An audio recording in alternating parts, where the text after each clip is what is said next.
What's up, fight fans? This is Kurt DeVille with Counterpunch Boxing News, and of course I have some new news concerning Abel Sanchez. As we guys know, that Gennady Golovkin and Abel Sanchez have decided to part ways after a 9-year relationship.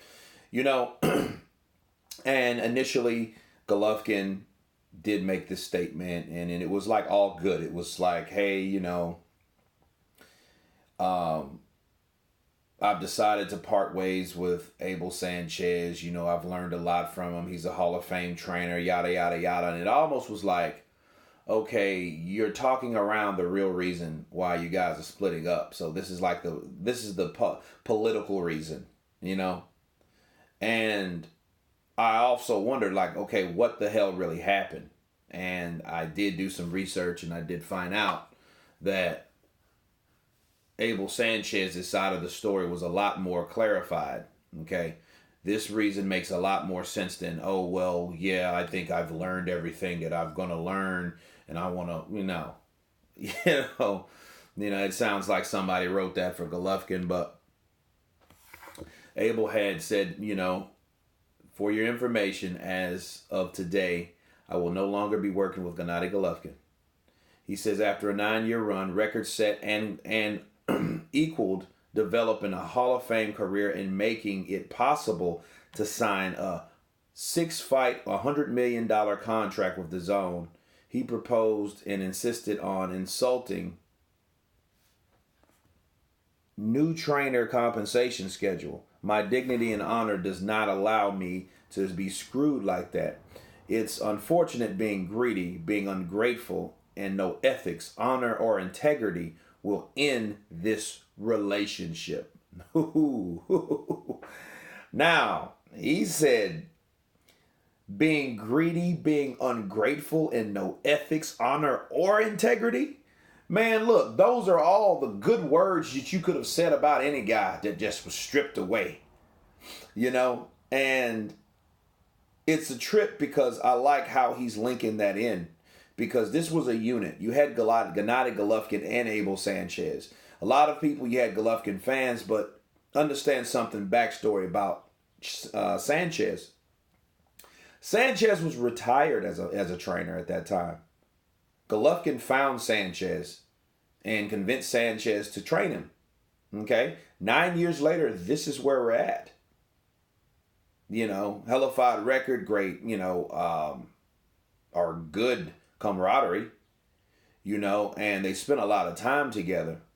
Now, on top of that, he took credit for the 6-fight, $100 million DAZN offer, and he should, because if it wasn't for the training and the dedication in the gym, Gennady Golovkin wouldn't have been qualified to be offered that amount of money. Now that he gets it, it's finding strange. All of a sudden, you want to restructure and want to change the compensation schedule of the trainer. That's odd, because it seems like to me that the shit would be a lot more than it would. You should be happy to pay your trainer more because your trainer was with you this whole freaking time. You know what I'm saying? Like, so if that's what he was doing, I can understand why Abel Sanchez was pissed. Because $100 million contract with the Zone, and this is like money that you're getting guaranteed. Okay, this is a DAZN offer. Okay, it's not like a pay-per-view where this could happen and this might not. The numbers might not be what it is, so the pay is not what it's supposed to be. But then your trainer's schedule, he spends and wastes and dedicates his time for you. It's not the other way around. You know what I mean? He's there to make sure you do your best. And then you get a deal, then you screw him like that. Wow. And it's crazy. Let's see. In disputes like this, only Golovkin and Sanchez know exactly what happened between the two. But in any case, it's an unfortunate way for the boxing's best partnership to come to an end under Sanchez.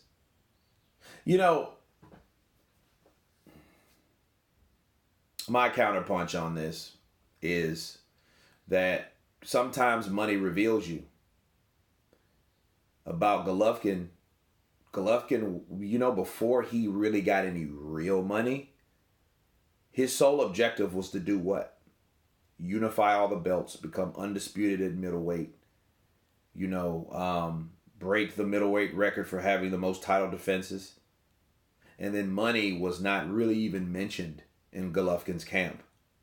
If you guys can remember, he received $5 million, I believe, for a David Lemieux fight. And I think that David Lemieux was on pay-per-view. It didn't do too well. I believe it was at Madison Square Garden. He beat Lemieux, stopped him in 8.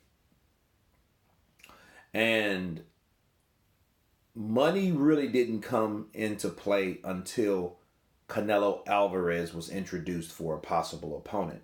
And everybody knows Canelo Alvarez is a golden goose. He is the cash cow. He is probably the second or arguably the first highest earning boxer we have to this day that's fighting currently. Okay?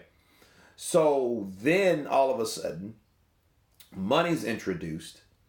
They offered Golovkin $15 million. And I was like, well, what the hell is wrong with $15 million? And that's what happened when they first offered him that amount, and Team Golovkin turned it down. I'm the champ. No, guys, I'm the champ. I have a belt. And that's after really that Canelo gave that belt to him. And a lot of people, picked up a big stink. But Canelo was just stating his claim, like, I don't need that belt. My name alone is bigger than the WBC middleweight belt. Fuck that belt. So he gave it up. But guess who has it now? But anyway, I'm getting ahead of myself. But then money was getting introduced. And then when he didn't fight as mandatory to keep his IBF, that made me more suspicious. You know what I'm saying? But that was after he's fought Canelo the first time. But when he fought Canelo and he got a taste of that money, I think it was like 26, 25 million, something like that. I think he started to change on his objectives. I think money started creeping in, and greed. That's when that spirit of greed was introduced in his life when he received that check. You see what I'm saying? When he received that type of money, things that were objectives and goals weren't objectives and goals no more. Okay? And then you think, like, why didn't you fight? You're freaking mandatory. The IBF is the one sanctioning body that will strip you, and they did exactly what they're supposed to have done. And Danny Jacobs went on to fight the other fighter for it. I can't remember his name. I think, is it Deverenchenko? Or no, I don't know. But anyway,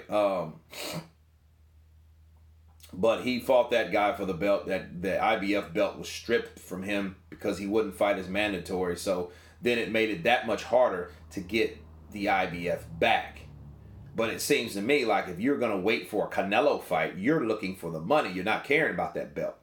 So then, of course, he wanted another payday with Canelo. He got that other payday with Canelo. Now he lost his first professional fight officially.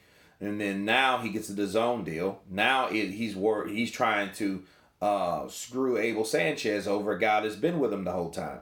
So not only you're not caring about your primary objectives and goals, you're not really concerned with the people that help you get there either. To me counterpunching it, because it seems like to me when you start getting money, and the more money you got, the more greedier you got, and that's what it's shown here.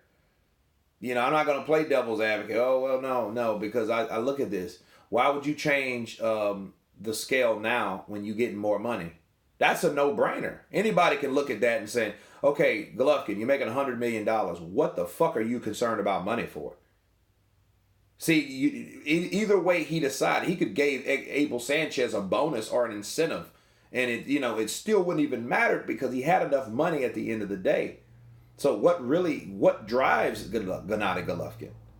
That's the question you ask yourself in this equation. What really drives him? It's money.